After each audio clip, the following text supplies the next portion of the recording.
Bilboko udalak terrorismoaren eta indar politiko zein polizialaren biktimak omentzeko eskultura multzoa inauguratu zuen atzo.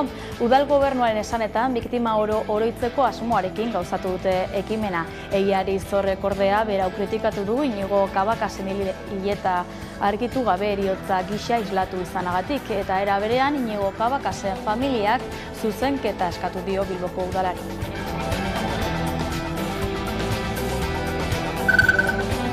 Araba, Bizkaia eta Gipuzkoan lan ikuskaritzak irregulartasunak aurkitu ditu kontratu partzialetako 10.391 langileen kontrataziotan. Lan ikuskaritzak adierazi duenez, langileek beren kontratuetan ageri dena baino lanaldi luzeagoa egiten dute, hau da kotizaturiko orduak ez datozela bat lan egindakoarekin. Horiek konpontzeko asmoz 5.310 enpresarekin jarri harremanetan gutun bidez 3 lurraldeetako enpresa guztien 9,9%.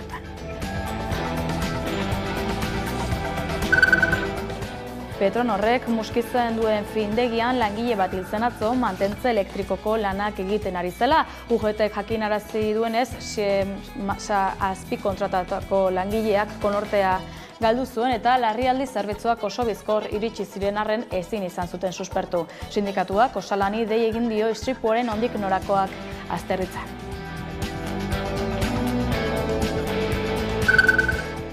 Nazioartean, azkeneko hitz egin du gaur Giselle Pelikotek. Gogor mintzatu zaie drogen eraginpean zela sexu erasoa egin dioten 51 gizonei Dominik Senarroia barne.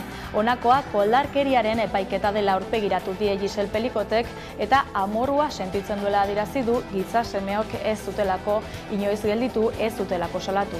Epaiketa azken txanpan dago. Pelikoten seme-alabek ere deklaratu dute gaurkoan eta Giselle Pelikoten azken hitzen ostetik Dominik akusatuaren txanda izango da. Bihar asteazkenarekin egingo du akusazio partikularrak zigor eskaera eta datorren astean fiskaltzaren txanda izango da. Azkenik defentsarako abokatuek euren ondorioak zabalduko dituzte.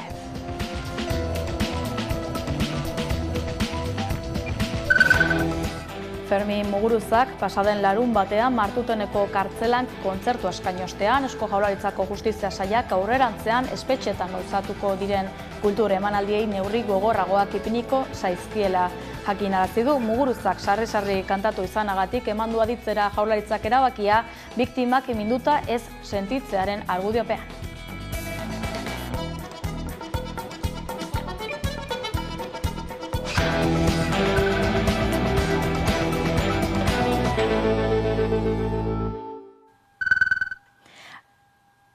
Arratsaldeon guztioi, Atalase eskultura multzoan inauguratu zuen atzo Bilboko Udalak Guggenheim Museoaren eta Euskadi plazaren artean biktima oro omendu eta oroitzaren bidean udal erakundeak plazaratutakoaren arabera. Eta gal AAA eta Batallon Basko Espainol taldeak eraildako pertsonen izenez gain indar polizialaren biktimak ere aitzat etsiko ditu. Kritikak ere sorrarazi ditu baina ekimenak izan ere Inigo Cabakasen hileta argitu gabeko heriotza gisa islatu izana gaitzetsi du Egiari Zorrek. Xabi Alo, konta iguzu.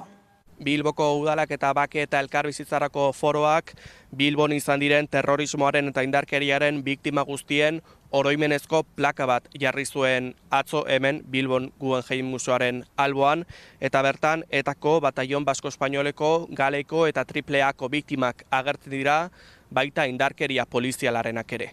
Dena den arreta deitu duen izen bakanetako bat Inigo Cabakasena izan da, behar beste argitu ez diren kasuen artean kokatu baitute.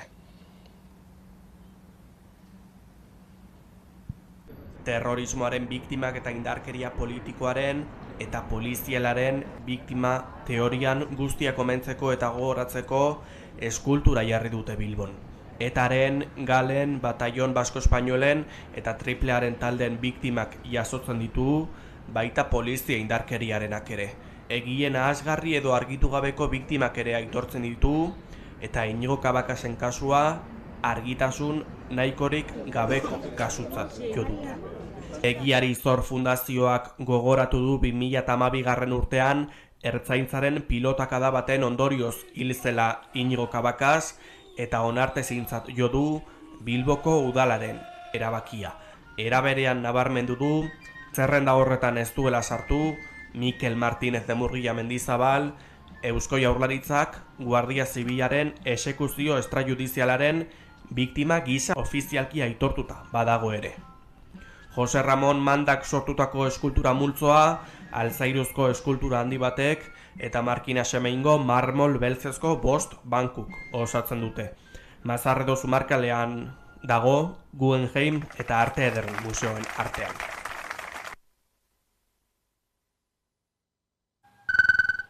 Pasaden larun batean Fermin Muguruzak kontzertu eskaini zuen Martuteneko kartzelan. Bertan, sarri-sarri kantatu izanak polemika sortu duela dirudi. Izan ere, emanaldiaren ostean Eusko Jaurlaritzako Justizia Sailak espetxetarako kultura ekitaldiei baldintzak gogorragoak ezartzearen autua egin du.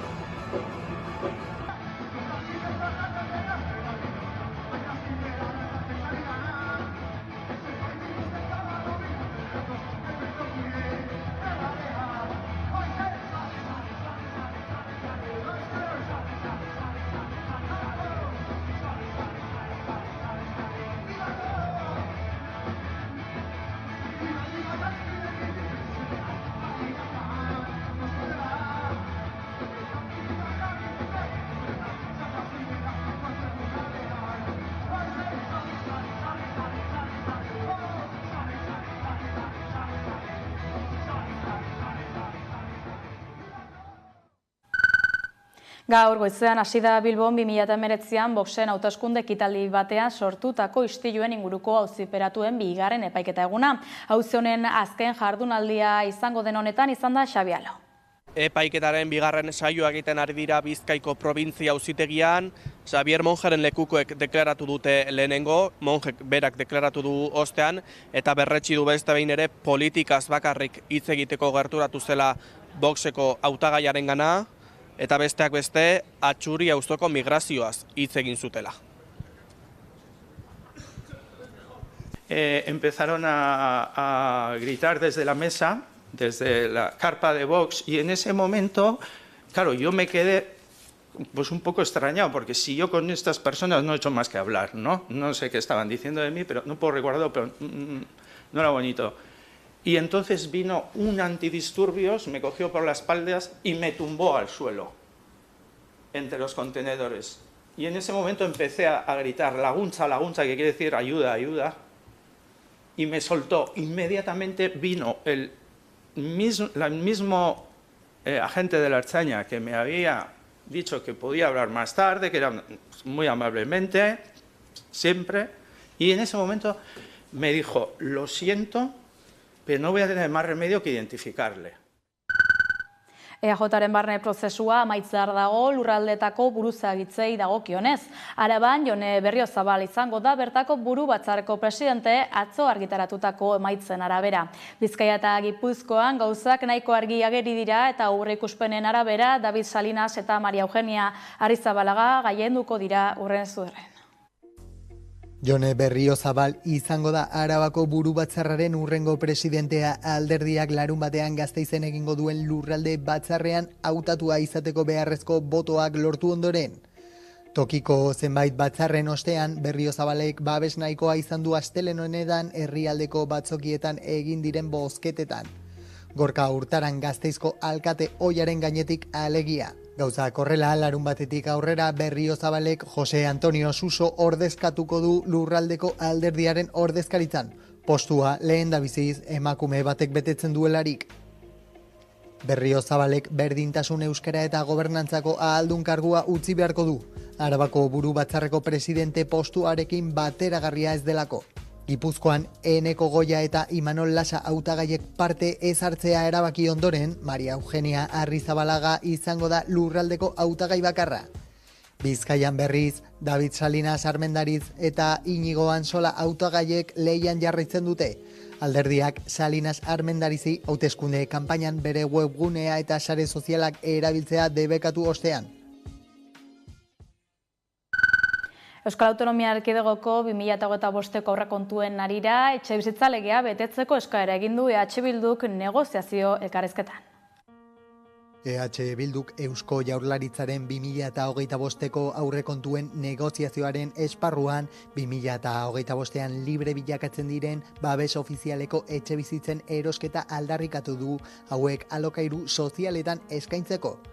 Era berean hutsik dauden etxebizitzak merkaturatzea beharrezkotzat jo dute helburu berdinerako. Alokairuen prezioa arautzeko estatuko etxebizitza legea 3 hilabeteko epean aplikatzea eskatu du ere talde soberanistak.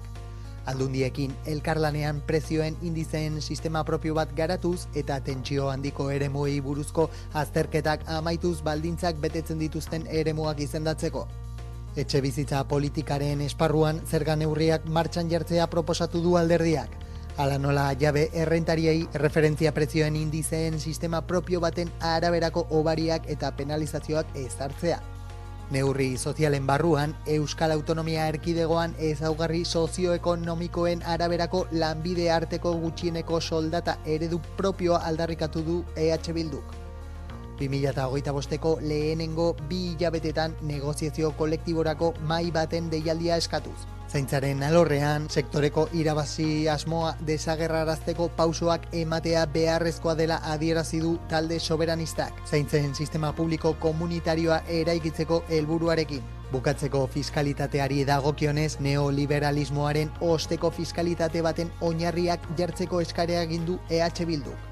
Errenta aitorpenean progresibitate handiagoa, sozietateen zerga osorik berrikustea, fortuna handien gaineko zerga eta iruzur fiskalaren behatokia sortzea dira besteak beste fiskalitateari buruz egindako eskariak. Osakidetzaren egoera hobetzaren aldeko apustu egingo duela adierazi du Imanol Pradales Eusko Jaurlaritzako lehendakariak. Osasun sailak martxan jarriko dituen neurri berrien artean psikologo komunitarioak eta optometristak lehen arretako zerbitzuaren parte izaten hasiko direla jakinarazi du Pradalesek.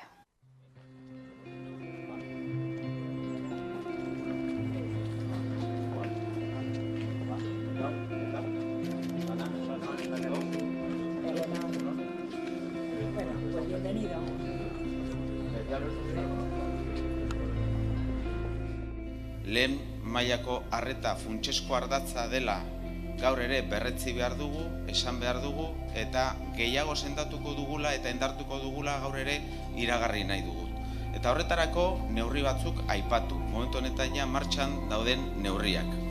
Sistema hobetzeko talka plana, hau iragarri genuen eta martxan da. Atzerapenak murrizteko asko jota 24 ordutan eta beste batzuetan 48 ordutan ez bada oso larria. Lehen arreta hobetzeko plan globala abenduaren lehenengo 15aldian aurkeztuko dugula eta sailburuak eta bere lantaldeak aurkeztuko duela. Plan global bat lehenengo arreta hobetzeko Euskadin. Sexu indarkeria biktimei arreta integrala eskaintzeko bidean Ari Berriak zentroa jarri zuen martxan atzo Gipuzkoako Foru Aldundiak Donostian.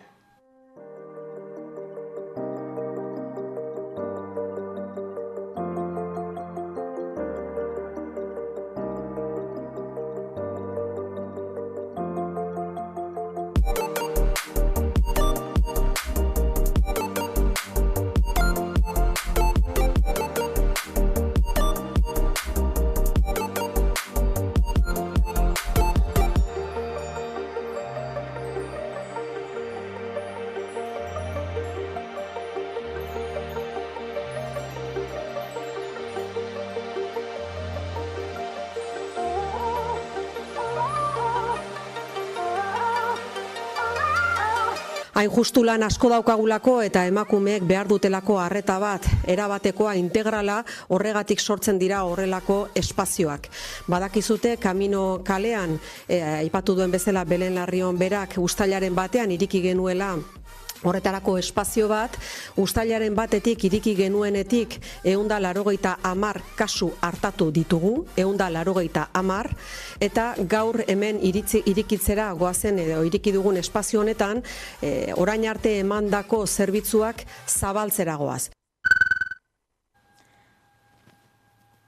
Etxerik gabeko 600 pertsona baino gehiago identifikatu dituzte Bilboko kaleetan. Udalak ezagutzera mandako datuen arabera, urriaren 23-tik 24 bitarteko gauean 605 pertsona zenbatu zituzten kalean lotan. Hala, Bizkaiko hiriburuak Euskal Autonomia Erkidegoan bizitoki egoera larrian dauden pertsonen inguruko ikerketa berri batean parte hartu du beste 29 udalerrirekin batera. Aita Mariontziak 53 pertsona erreskatatu ditu gaur goizaldean, Mediterraneo itsaso erdialdean. Goizeko 5:30 jaso du larrialdi abisua eta koordinazio zentroek erantzuten ez zutenez erreskatea egitea erabaki dute. Erreskatatutako gehienak Eritrea, Etiopia eta Hego Sudangoak dira. Azaldu dute guztiak gazteak edo adingabeak direla eta egoera larrian zaudela itsasoan 3 egun egon eta gero. Erreskatatutakoak deshidratazio, zorabio eta nekea ageriko zantzuak erakusten zituzten eta bronkitis kasu batzuk diagnostikatu ziren hotzaren esposizio luzearen ondorioz. OARraren arabera gehitu dute ontziko medikuak kasu larriak aztertzen jarraitzen duela. Ontzia Sizilia ekialdeko Katania portura igorri dute Italiara eta bertan lehorreraturiko du bihar arratsaldean. Ekonomia arloan, Euskal Autonomia Erkidegoko lan ikuskaritzak ustezko irregulartasunak aurkitu ditu lanaldi partzialeko 10.351 kontrataziotan eta jakinarazpenak bidali ditu 5.310 enpresatara iruzur zantzuen berri emateko. Gutun horietan enpresei ohartarazi zaie berehala jakinarazi behar dituztela datuen aldaketak gizarte segurantzaren diru zaintza nagusiari aitortutako partzialtasun koefizientea eta errealitatea batez badatoz. Alegia, desegokitasunak egiaztatu diren egunetik aurrera kontratatutako denboraren eta benetan egindako lanaldiaren artean izan den tartea zehaztu behar dutela.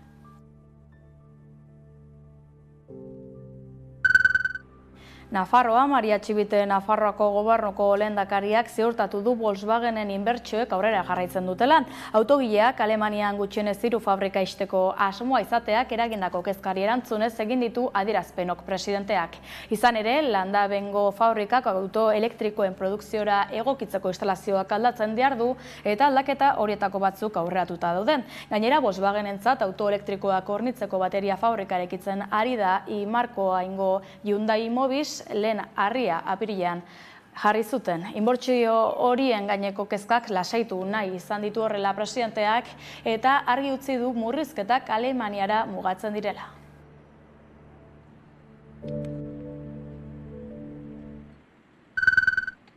Lanbide Araba, Bizkaia eta Gipuzkoako enplegu zerbitzuak postontzi anonimo bat ezartzea erabaki du. Diru-sarrerak bermatzeko errenta eta bizitzeko gutxieneko diru-sarrera diru laguntzen inguruan egon daitezkeen ustezko iruzurrak salatzeko asmoa du horrek. EH Bilduk gogor gaitzetsi du ekimena.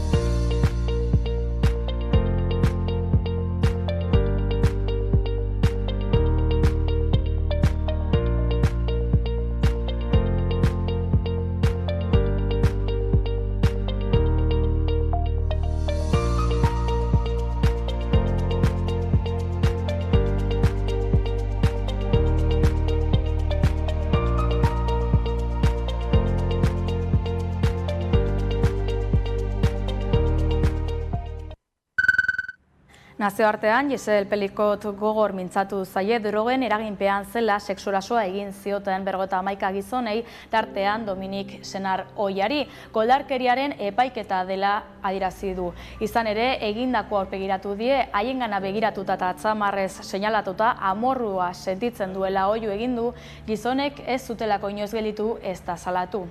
Dominik Pelicot Senar Ohiaren eta gainerako 50 gizonen kontrako epaiketa egiten ari dira Avignongo zigor-arloko epaitegian eta gaur azkenekoz deklaratu du Giselle biktimak. Horren ustez, bada garaia bortxaketei garrantzia kentzen dien gizarte patriarkal honek begiak zabaldu eta begirada alda dezan.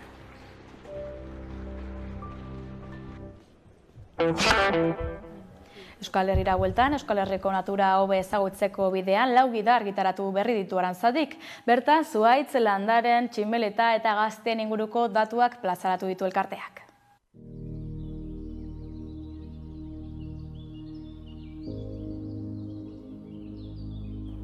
Euskal Herrian zenbat tximeleta, hegazti, lore eta zuhaitz ditugu.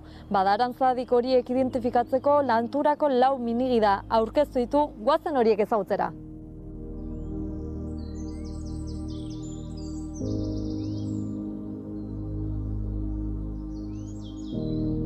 Arantzadik zientzia elkarte bada, 75 urte baino gehiago dituena gaur egun. 13 sail gaude horren baitan, eta 13 sail horietan naturzientzien sail batzuk ere kokatzen dira. Hor botanika dago adibidez, ni sail horren kide eta langile naiz, eta ornitologia eta entomologiako sailekin batera 4 gida kaleratu ditugu duela oso gutxi.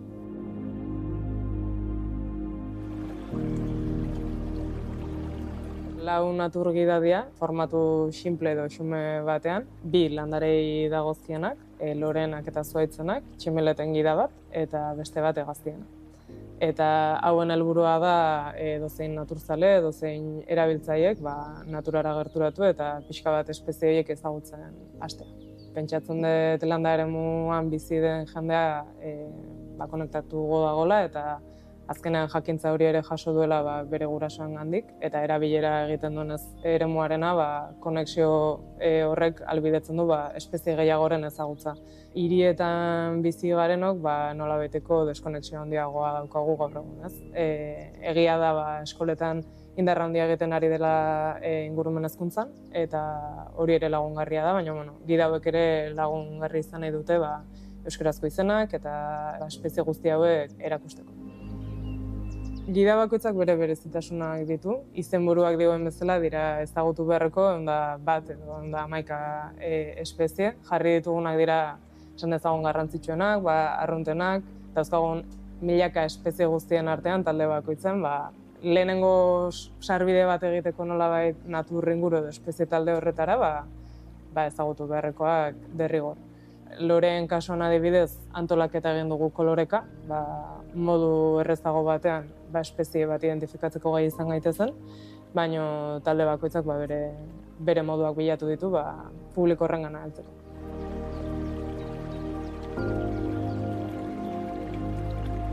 Gida hauetan aurkituko ditugun espezien artean adibidez hegaztietan ia gehienok ezagutuko dugu zer den basatea. Dala edozein hiriko parketan edo herriko parketan aurkitu dezakegun ata putzu txiki bat baldin badago. Baina aurkituko ditugu bestelako espeziak, adibidez kopeta zuria, badela nahiko arrunta Euskal Herrian edo adibidez txingudira baldin bagoaz aurkituko duguna urte guztian zeharria ziur. Eta behar bada, txingudin paseatzen dabien persona batek ikusi du inoiz, baina ez dira izenik jarri orduan gida hauek ere badira tresna hortarako. Eta zuhaitzen kasuan adibidez badakigu zer den aritza, ia gehienok ez hostoa identifikatuta daukagu, Bizkaian adibidez bada simbolo oso garrantzitsu bat, gida honek biltzen ditu 6 aritz mota. Eta laguntzen dugu ere, landare talde baten barruan ikusten ez dela espezie bakarra, baizik eta espezie asko daudela. Gida hauek edozein erabiltzaileentza daude pentsatuta, hasi ume txiki batetik, gu bezala Arantzadin gabiltzanok ere erabili ditugu. Egia da gure egunerokotasunan erabiltzen ditugun gidak mardulagoak direla, normalean ez dago hainbesteko ilustrazio ederrik eta testua izaten dira batik bat, eta teknikoagoak, baina hauek ere badira nolabait oso katalogo bisual bat ez ditugunak erabiliko identifikaziorako, baina gustagarri direlako. Eta umeekin adibidez, badago testu nahiko landu bat, informazio askorekin, simbologian ere informazio asko dago, baina bada lehenengo urrats bat, marrazki horien bitartez bereizketa bat egiten hasteko, eta modu askotara landu daiteke gida.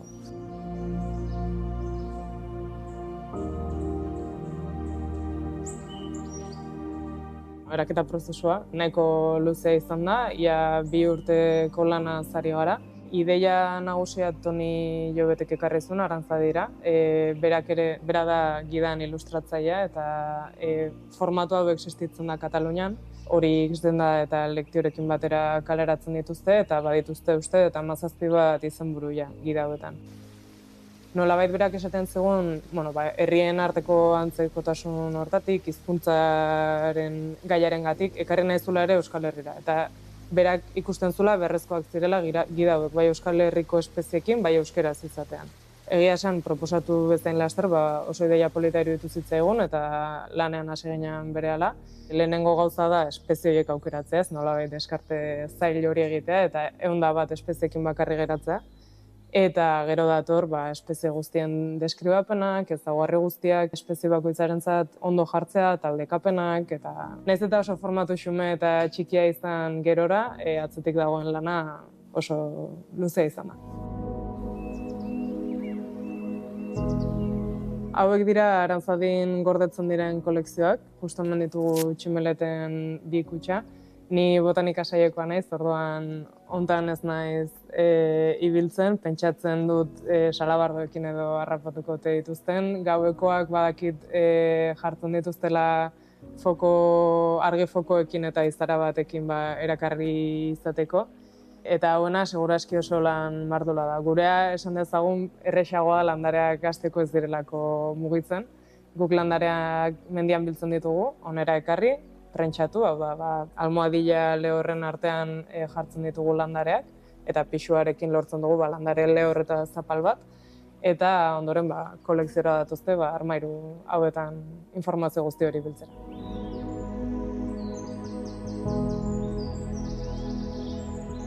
Kolekzioak dira oso tresna garrantzitsua, edozein ikerlarirentzat, baita gizartearentzat ere. Mentzen digute jakita espezie konkretu bat egon dela toki eta baldintza zehatz batzuetan.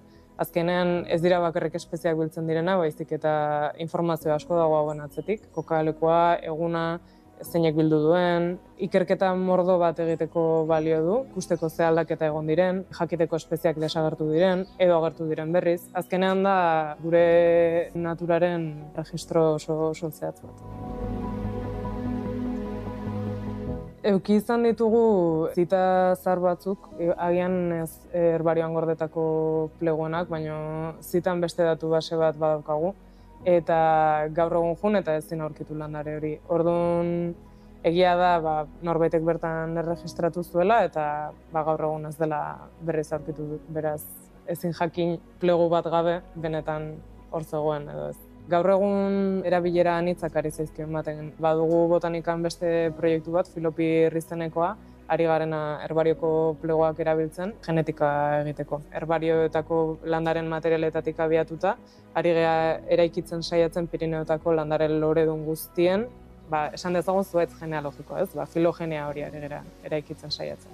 Geroz eta tresna gehiago dauzkagu eskura eta geroz eta erabilera gehiago edukiko dute herbario hauek. Tonik berak proposatu zegoen, berak badituela beste izenburu batzuk buruan eta gustatuko litzaiokela gurekin harremanetan jarraitzea. Baldin badator proposamena ongi etorria izango da noski. Ilustrazioak berak egiten ditu, beraz elkarlan bat izan beharko da eta gu oso gustura gaude emaitzarekin, así que ea lortzen dugun bai.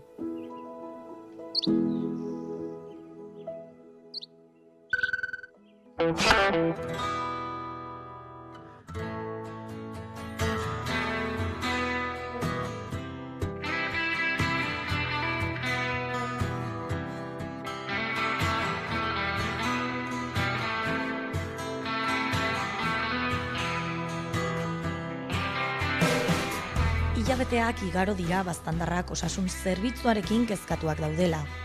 Osasun sistema publiko duina aldarrikatzeko mobilizazio dinamika batekin hasi ziren duela hilabete batzuk. Egoeraren berri emateko abuztuaren 27an bilera irekian antolatu zuten Elizondon Nafarroko osasun plataformarekin batera. Herritarrek egoera jakin zezaten. Elizondon ez ezik, Baztango udalerria osatzen duten herri guztietan eragina du mediku faltak, baita Urdazubin eta Zugarramurdin ere. Hala ere, osasun zerbitzuan dagoen hutsunea ez da oraingoa. Honen berri jakiteko Elizondoko osasun etxera gerturatu gara. Baztango osasun plataformako kidea den Elena Arretxarekin hitz egiteko eta plataformako kidea ez ezik Urdazubin erizaina den Izargi Zumarragarekin mintzatzeko. Elenak kontatu digunez, egoerak okerrera egin duen arren, 2020an COVID-ak hutsune handienak utzi zituen. Hastapenak ez dakit nik uste dut aspaldikoak direla, beti patzen dugu erreferentzia gise pandemia garaia. Nik uste dut aitzinetik ere ja bazirela hainbat utxune. Ni herritar gise bederen lehenbiziko zera nabaritu nuena izan zen medikuen joan etorria. Bai, igual medikuak baziren garai batean, baina behin etorri, mediku bat zagon, handik 3 hilabetetara edo hainbat hilabetetara itzuli eta bertze bat zen, joan etorri hoi. Eta ondarruntara mediku falta, gero eta gutxiago. Honen arira, baztandarrek plataforma sortzea erabaki zuten, haien eskaerekin aurrera egiteko. Plataformaren eskaerak lehenik eta behin ratioak edo kupoak kubritzea, hau da, Elizondoko osasunetxean 3 mediku tokatzen badira edo dagozkigu, 3 izatea. Ez bat, ez bi, 3, bai? Hori lehenik eta behin.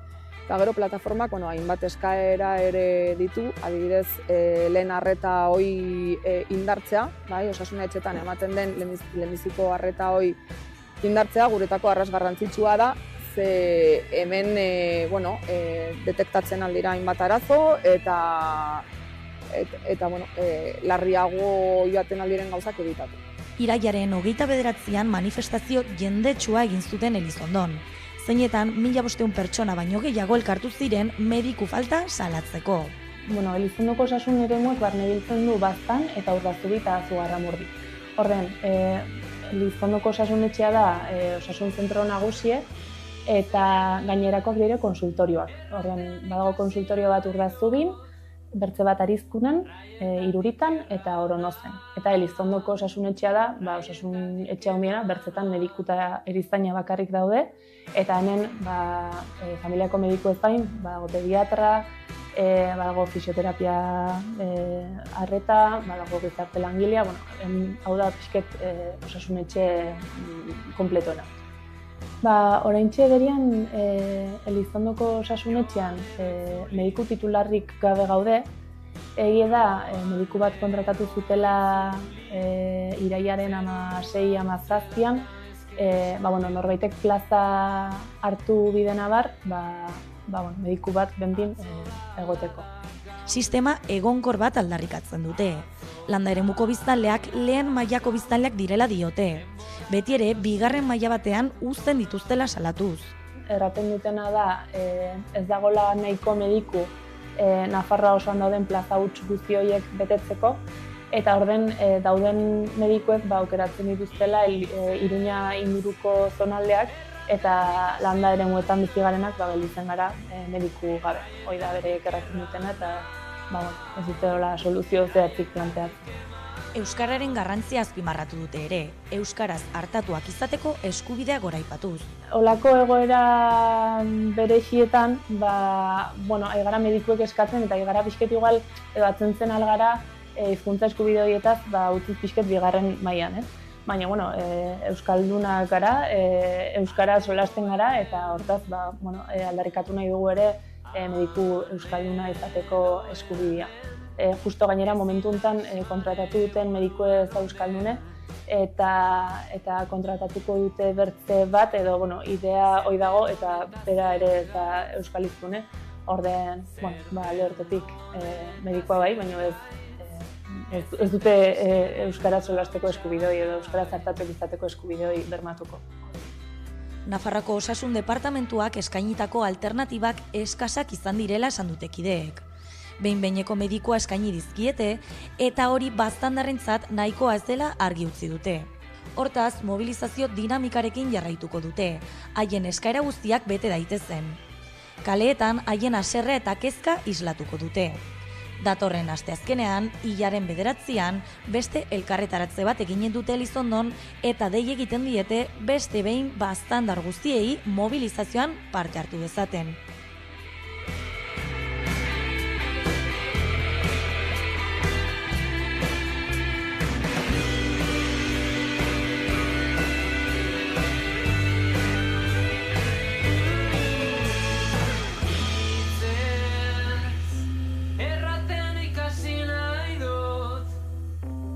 Erraietatik errana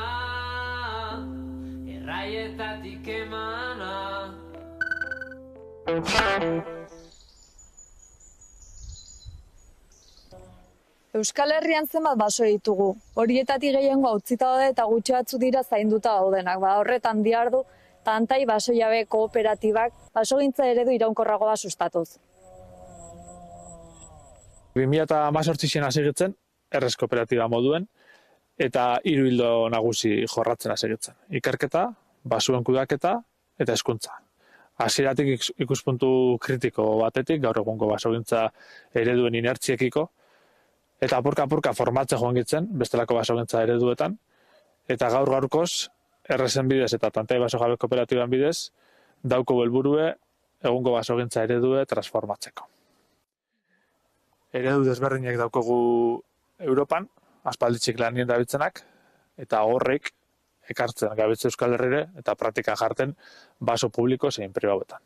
Azkenengo 100 urtietan, batez be Gipuzkoa eta Bizkaian garatu den basogintza eredu da, basogintza eredu intensibo bat, monolaborantzan oinarritutakue, kanpoko espezieekin batez be, ekartzen diez arbola batzuk euren artien genetikoki oso antzerakoek dienak, landatzen diez modelo agronomiko baten barruen, eta txandara iristen dienin dara mozten diez.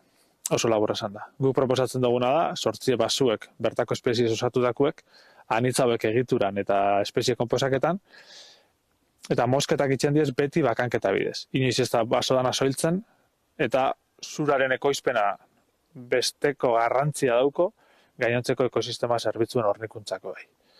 Aipatu bida, basogintza eredu hau, ekonomikoki errentagarrixia ala bai, eta gai dala, gaur egungo basogintzak eskaintzen dauen egur hori eskaintzeko bai. Egoeri oso desberdina, batetik dau esan digun EAEko Kantauriar isurialdia, eta hor monolaborantza da nagusi, eta eredu intensibo hau, oihartzun handixe da bilartzen basogintza eta eredu hori esparru honetan, krisisen dagoelako azkenengo urtietan, gaixotasun da izurriti dago kixonez, ero horren ondorixoz, baina gainontzeko ere mutan oso desberdina. Araban adibidez, oso baso garatuek dauko, ekoizpen gaitasun oso handixe, lur oso onak, eta esan digun dala leku bat oso emankorra. Hor guk defendatzen dugun eredu hau modu duren baten edo bestien jartzen da martxan leku desberdinetan. Naparruen bebai, Naparruen apur bat danetik emuten da, eta iparraldeko leku gehienetan bebai lantzen da basogintza batez bertako espezieekin, eta modu askoz ez intensibo hauetan. Orduen, Euskal Herrixe bere osotasunien oso desberdina paisai aldetik eta kudeaketa aldetik bai. Arrazoie da, bertako espeziak egokitzeko gaitasun handiago daukiela, klima larrialdien edo beste gertakari, muturreko gertakarien aurrien, daukie resilientzia handiago bat, hau zergatik, daukie oinarri genetiko aberatzau bat, aberaztasun horrek emoten dutzo berme bat, gaixotasun da izurrite desberdinen aurrien hobeto egokitzeko. Eta egonkortasun horrek aukeri emoten dabe bai, lehorte badatorren nien edo beste gertakari badauen nien, egokitzeko gaitasun handiago bat emoten duzko. Eta gaur egun, inoiz baino biharrezku hau da, erresilientzia hau bermatzia, mundue orokorrien oso aldakorra bilakatzen, geroz eta aldakorra bilakatzen da bienien. Bazkidetzak 100 gora daukogu, 100 gertu, baina 100 gora.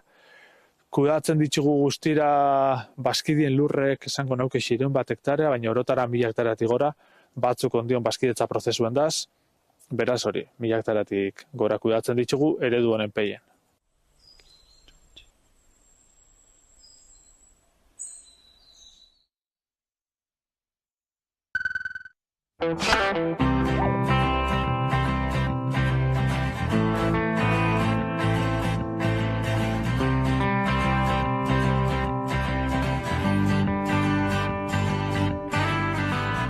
EH Birkop garagardogileen kooperatiba bat da. Euskal Herri osoko garagardo artisau marka ezberdinak bere gain hartzen dituena. Bere hastapenetara joanez, 2017 urtera bueltatu beharko ginateke. Non garagardo zale batzuk elkartu eta proiektu hau martxan jarri zuten. Urte hauetan zehar garagardo artisauak merkatua hartzen joan dira, eta geroz eta taberna gehiagotan kontsumitzeko aukera daukagu. Hala ere, benetan badakigu zenbat denbora dakarren eta zein ezberdintasun dituen garagardo industrial batekin?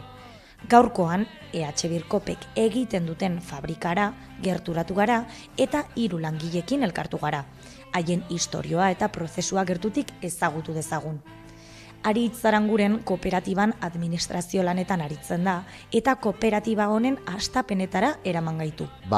EH Koop 2017 sortu genuen, 5 marka ginen, denok nomadak ginen eta horregatik ezagutzen ginen, Garagardo artisauaren inguruan mugitzen ginelako. Aukera atera zen Garagardo fabrika hau erosteko, hemen beste Garagardo fabrika bat zegoen, eta orduan elkartu ginen marka ezberdinak Euskal Herri osokoak. Orduan Otsaien dakagu, Hernaniko 4 lagun diala, Mitika Iruñako 2 lagun, Saltuz zidan Gasteizko Zuia herriko beste 2 lagun, ni garai hartan Bartzelonan nengoen, Bartzeloka markakin, orain EH Koopeko marka kudeatzen dut, eta bakoitzak bere aldetik zuen aukera fabrika bat kudeatzeko edo aurrera eramateko, baino denon artean bai posibila zela gure salmentak batu, indarrak batu eta kooperatiba hau sortzea. Ekoizpena 2018ko ekainean hasi zuten eta hortik aurrera gelditu gabe ibili dira. 11 bazkide dira totalean, naiz eta bazkide eta marka berriak sartu diren. Horietatik 4 langile dira. Ander Labari sukaldaria da eta garagardo prozesuaren hasiera kontatu digu. Jordanek legamia botarte bera baita arduraduna. Zuen bezala daukagu mazeradorea, hemen egiten dena, laburpen txiki bat da urberoa botatzea eta gero garagar malta botatzea. Orduan egiten da nasketa bat eta han ateratzen dugu lehen mostoa. Ordu bat pasatan, nasketa egin eta ondoren, egiten dena da, pixkat rezirkulazio bat egiten duguna da mostoa beti gora mugitzea, zirkulu bat egitea bezala, agian gero ikusi dezakegu. Eta ondoren egiten dena da, urberoarekin, daukagu hemen tanke handi bat urberoarekin, orduan urbera botatzen dugu hemen gainetik, eta horrela gelditzen dira azukreak arrastratzen ditu eta botatzen dugu irakite tankera.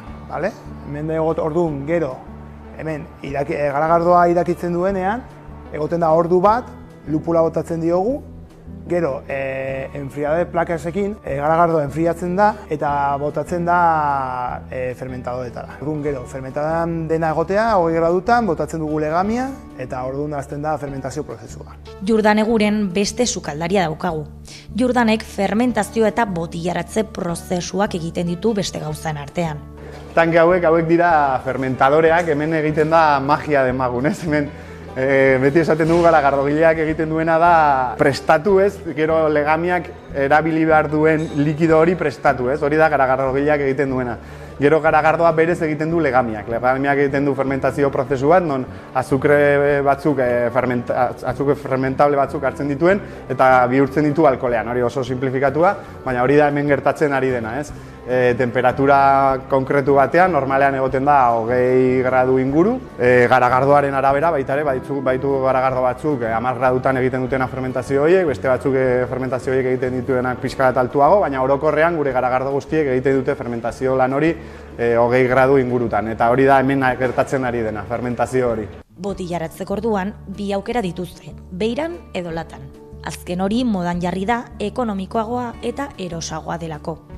Garagardoaren prozesuak beraz gutxi gora bera hilabete oso bat irauten du. 3 azpimarratu dute garagardo artisauen kontsumoa geroz eta hobera doala, baina oraindik ohitura falta dagoela gizartean. Garagardo artisauak kontsumitzeak dakarren gastu ekonomikoa dela eta. Hemen gero Euskal Herrian kontsuma, nik uste dut, batez ere Gasteizen badago kontsumo asko, Gipuzkoan orokorrean bai daudela, baita ere baute ohitura asko. Geroz eta beldur gutxiago dauka garagardo artisauak kontsumitzea. Hasiera batean jende asko esaten dugu, artisaua, ni ez dut nahi. Eta momentuetan gaude, artisaua probatu hau, ostras, ona dago. Eta horrek eman digu pixka bat bizia. Garagardo artisauaren kontsumoa gorakadoa esan dezakegu, badara matzaia urte batzuk gora egiten, Baina bai egia da, bizi garen momentu konkretu honetan, esan dezakegu erdi krisi batetan dagoela, ze bizitzaren garestitzearen ondorio bat da, gure produktua demagun kalitatezkoa denez eta besteak baino garestiagoa, bai egia da nabaritzen ari dela pixka bat. EHKopek hemengo ekoizleekin egiten dute lan orokorrean, eta horrek duen balorea azpimarratu dute. Ekoizpena lokala izateaz gain, gu ere lehen gaiak lokalak izatea saiatzen gara. Malta Nafarroan erosten dugu, lupulua ere Nafarroan erosten dugu, eta ekoizten ditugun garagardoak egiten diren errezetak oso bereziak dira. Produktu lokala eta ekoizpen txikiagokoa denez, industrialekin alderatuz kalitatean jartzen dute fokoa. Garagardo artisauak berezia duena da guk garrantzia ematen diogula kalitateari. Konparatuta beste enpresa gigante horiekin, guk garrantzia ematen dugu gure produktua bertakoa izan dadin, kalitatezkoa izan dadin, eta bar, ez etekinari ez hainbeste begiratu, bai begiratzen diogu, enpresa bat gara noski, eta guk ere biziraun behar dugu, eta bar, baina guk ematen diogu garrantzia kalitateari, eta baita ere, eta batez ere langileen ongizateari, eta bar. Beraz, esan genezake duela 7 urte elkarrekin hasi zuten proiektu berezi honetan sinistea eta maitasuna jartzean dena aurrera egiten duela. Balore handiko kooperatiba da gaur ezagutu duguna eta urteetan biziraunen duena.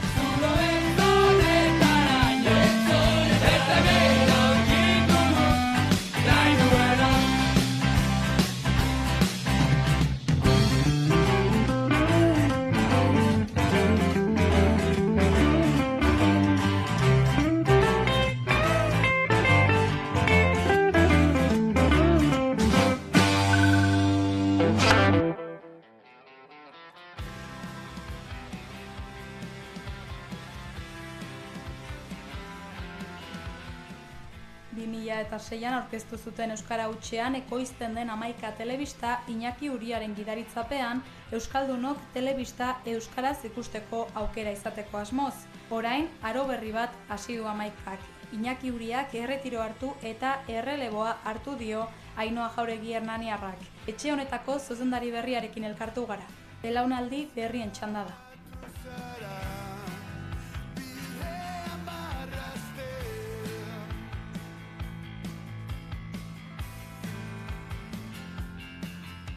Ainhoa Jauregi naiz, hernaniarra, 43 urte ditut eta 2 seme-alaben ama. Kazetaritza ikasi nun eta lehenengo lana kazetaritza munduan edo, karreran nenbilela argian egon nintzen 7 hilabetez, gero lokalia txingudin eta taberna desberdinetan lan egin eta gero eta arropa dendetan da, baineten lana egiteko aukera izan nun eta egon nintzen 14 urte. 14 urtetan egin nun lana, dokumentazioan, erredakzioan, lokuzioak egiten, aurkezpentxo bate bere egiten ibili nintzen. Eta gero pandemia etorri zen. Eta pandemiakin publizitateak bera intzun, eta saio batzuk bertan bera gelditu zian, zeon lana denentzako, eta batzuk kanpoa joan ginen. Eta hori izan zen 2020ko udaran, eta hortikan 3 asteta edo Iñaki Uriak deitu zian, eta 11an sartzen nintzen. Bagia esan ez da gehiegi pentsatzen, banoa egunerokoan, eta ez da bateko zerbait izan ez dare. Prestaketa bat egon da, eta hilabete batzutan zehar elkarrekin egon geha. Ordu, mentalizatuan egon, abuztu bukaeran itzultzen nintzanean hartzen nula, gutxi gora bera nahiko kokatuan egon, baina oso konstiente pila bat ikasi beharretela, gauz askotan, baina gogotxu eta ondo, momentuz, ondo. Ez, eta babes hori niretzako ezinbestekoa da, bai zuzendaritza taldekoa eta bai langileena. Zuzendaritza gaina iruditzen zait pertsona bakar batek ikuspegi oso batekin zuzentzea ezinezkoa dela. Osea, nik behintzat ezin dut, orduan. Daukagu Mai Motxales, teknika arduraduna izan da urte askotan zehar, ekoizpena eta gauz ezberdinak eman ditu, eta orain dago zuzendaritzan berrikuntza eta digitalizazio arduradun bezala baita ere. Eta honintzak darama gehiago finantzen kudeaketa. Horta, ni nago kanpo harremanekin gehiago lotuta. baina bai, taldea ezinbestekoa danetzako. Bai, berrikuntza, ez da bakarrik zuzendaritza aldaketan, nik uste oso garrantzitsua izan dela baita ere antolaketa, barne antolaketa berria. Hor ere egon da prozesua, zuzendaritza aldaketarekin batera prozesu batean sartu ginen, aholkularitza baten laguntzaz. Eta orduan asmoa zen lana parte hartzaileago bat izatea eta eraginkorragoa. Alegia, indituguna da osatu talde desberdinak, ekoizpen talde desberdinak, gero badago produktu talde bat, edapenaz arduratzen dan beste bat, kudeaketa, izango litzakela zuzendaritza zabalago bat, jarraipenak eta egiteko erresagoa izateko, kontraste talde bat, kalitatean ere eragin bat izateko. Egia da, eguneko egunan oraindikan ez gabiltzala, baina nik uste ondo hasi gehala eta poliki lortuko duela emaitzetan ere hori islatzea.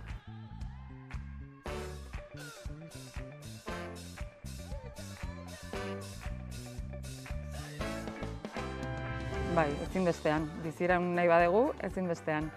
Orduan gure apostua bada pixka bat, telebista bat gehala ahaztu gabe, eta hori belaunaldi ezberdinak ikusten gaituztelako, edo Euskal Komunitatean belaunaldi ezberdinak gaude, eta telebista ikusten dutenak adin batetik aurrerakoak dira. Beste guztiak, belaunaldi gazteak plataformetan daude, edo eremu digitalean, sare sozialetan, webgunean, baina webgunea ere sartzeko interes handia izan behar du, etorri behar zaio. Orduan, bada asmoa pixka bat jauzi digital hori egitea eta indarrak bertan jartzea. Nahiko ondo, ze lantaldean jende gazte asko daukagu. Orduan horrek ere egungo realitatera hurbiltzen dizu. Horretaz gain, esan dizute, prozesu batean gaude, orduan baita ere nola urtea amaitu, gu gaude oso baldintzatua diru laguntzekin, orduan. Ditugu ekoizpen propio minimo batzuk ekoiztu beharra bintxo bertan telebistarako. Orduan lan karga handiak ez eukitzeko jendia, egia pixkat horrekatzen. Eremu digitala eta telebista. Gero nik uste eremu digitalera jauzia egiteko ez dugula arazorik eukiko, egin ditugu saiakera batzu gainera, erronkekin edo kale galdeketak, podcastak eta nahiko ondo funtzionatu dute. Aktualitatean igual pixka bat gehiago lantzea tokatzen zaigu, baina lortuko dugula uste. Azkenean da formatuan asmatzea, badaukagun margena saiakerak egiteko, nola lortzen dugun gaztegien gana iristea, baina nik uste hurbiltasunetik helarazte baitugu mezuak eta irudi erakargarriekin zer lortuko dugula. Baliabide ekonomikoak, diru iturri desberdinak daude. Egia da izan dela nik uste gauza faktore ezberdinen bat egin dutela eta nik uste lehenengo puntua dela behar degula erakunde publikoen babesa. Benetan sinisten badute Euskal Hedabideak egon behar degula, bertako hedabideak zaindu behar dituzte eta ekonomikoki ere lagundu. Bestela badakite olako proiektuak ezin diala aurrera atera. Publizitatea, leheno publizitatean ere sarrera handiak egoten zian, baina orain ere hori leku guztietan berak adijoa. Eta Euskal Komunitatean bueltaka gabiltza hedabide guztik, Euskal hedabide guztik, egoera ekonomikoa orain gizartea ez dago bere onenean, orduan, gauz desberdina daude. Oraintxe bertan, nik uste beste politika batzuk behar direla. Azkenean, baliabide ekonomikoekin oso lotuta dagoen zerbait da, baina egia da, ahalik eta etekin gehien ateratzeko modua izan daitekeela beste hedabideekin edo beste eragile batzuekin batera elkarlana sustatzea. Eta uste dut gainera epertainean horrela beharko dula. Hori ez, jauzi digitala oso ondo dago, baina sartzen gaur ozeano handi batean, baita gaztelerazko eta inglesezko edukiak eta plataformak eta bar gure kompetentzia bihurtzen dianak. Orduan nik uste euskalgintza barruan, hori, edabideak, elkarteak eta bat, elkarlana bilatu behar dugula. Bueno, azkenean gaudenak, beti ongeanak, ez? Argia, berria eta gurean ondo dago egoera, baina gero badago telebista publikoa, bagian apostu gehiago egin beharko lukena euskarazko ikusentzunezkoengatik. Hor bai gabezia handi bat sumatzen dudala, eta bueno, horrela badoaz baliabide publiko asko. Orduan, bai, ikustetena da gabezia handia, baino handienek egin beharko luketena agian, esfortzu hori hor ikusiko, hor behar da gehiago, hor daudelako baliabideak.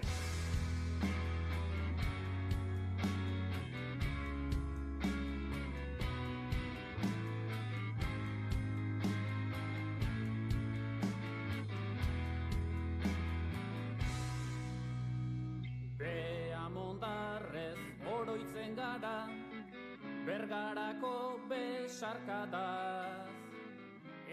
Bai. Ez daukagu asmorik hori aldatzeko, euskaratik eta euskeraz, bai. Eta eragilea lortzen dugun denok batea benetan euskararen normalizazioan eragitea.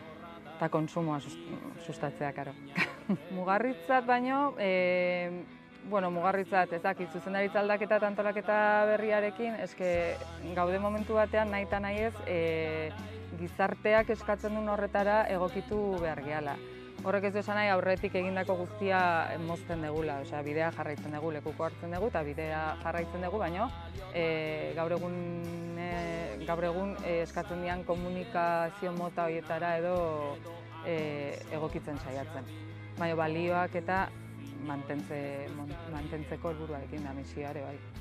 Bai, hizkuntza gutxitu guztiek bezala. Eta gu ondo handazkagu, gaztelera, frantsesa, inglesa, bai.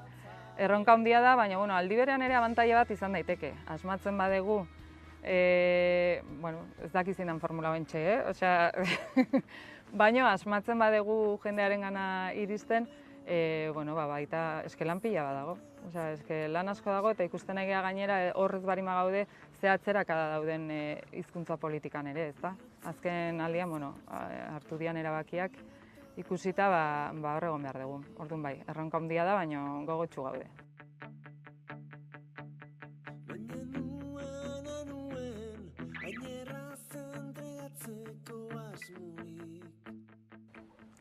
Bai, lehenik eta behin, esan ditugu baliabide ekonomikoak eta bat, bai aipatu nahiko genuke fundazio bat sortu genula edo martxan jarri genula duela 3 urte eta komunitateko kide batzuk bertan ekarpenak egiten dituztela eta hori lagungarri zaigula oso. Orduan eskerrak bai eman nahi dizkiet eta guk hartzen dugun konpromisoa euskararekiko, kazetaritzarekiko, euskal komunitatearekiko berdina eskatzen dut bueltan baita ere.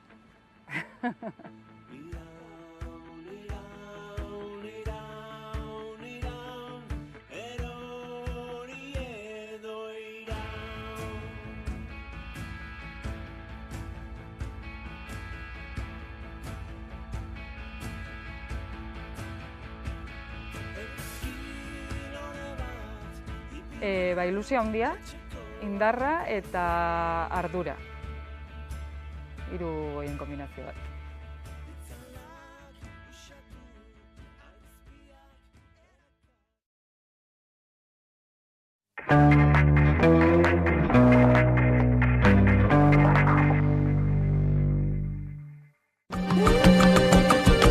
Azkenean, erabezaroan pentsatzen dugu, moteioiak edaten dute, ez dira batere respetuosoak, ez dute batere kontzientziarik, individualista dira, ez? Beti dago irudi pejoratibo bat, ez? Eta egia esan, erabezara kanpotik ikusia oso polita da. Claro, bizi behar da, ez? Guraso bezala bizi behar da nerabezaroa, ez? Baina, azkenean ikulertzen dut, nerabezaroa familia krisi bat bezala, krisi